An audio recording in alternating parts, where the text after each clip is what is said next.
ఇవాళ మరోసారి తాడిపత్రి వెళ్లేందుకు యత్నించిన పెద్దారెడ్డిని పోలీసులు అడ్డుకోవడంతో ఆయన అనంతపురం వెళ్లారు. Moving on, YCP MP Mithun Reddy అరెస్టుకు వ్యక్తిగత కక్షలే కారణమంటున్నారు బొత్స సత్యనారాయణ. అవాస్తవాలను వాస్తవంగా మారుస్తున్నారన్నారు. పరిస్థితులు ఇలాగే కొనసాగితే రాబోయే రోజుల్లో పరిణామాలు తీవ్రంగా ఉంటాయన్నారు. ఈ నెల 25న మిథున్ రెడ్డిని జగన్ కలుస్తారని తెలిపారు. చట్టాన్ని చేతిలో ఒకసారిగానే ఒక విషయంలో మాత్రం మనం చేతిలో తీసుకుంటే చట్టాన్ని డైల్యూట్ చేద్దామని చెప్పి వ్యవస్థను తోడ్పడతామని చూస్తే అది ఆ వ్యక్తులను దహించేస్తుంది.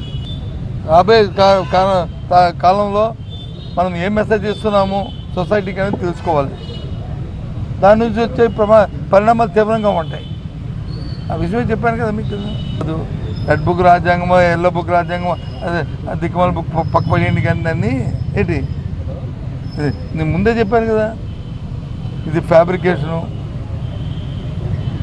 టోటల్గా ఇది ఫాల్స్, ఇది దీంట్లో వాస్తవాలు లేవు, అవాస్తవాలను వాస్తవాలుగా చేసి ఇబ్బంది పెట్టడానికి కార్యక్రమాన్ని చేయడానికి ప్రయత్నం చేస్తున్నారు. దీంట్లో ఏమీ లేదు. రాబోయే కాలంలో నిజం నిలకడమే తిరుగుతుంది. రాబోయే కాలంలో విషయాలన్నీ కూడా బయటకు వస్తాయి అని సక్రమంగా అవుతాయి.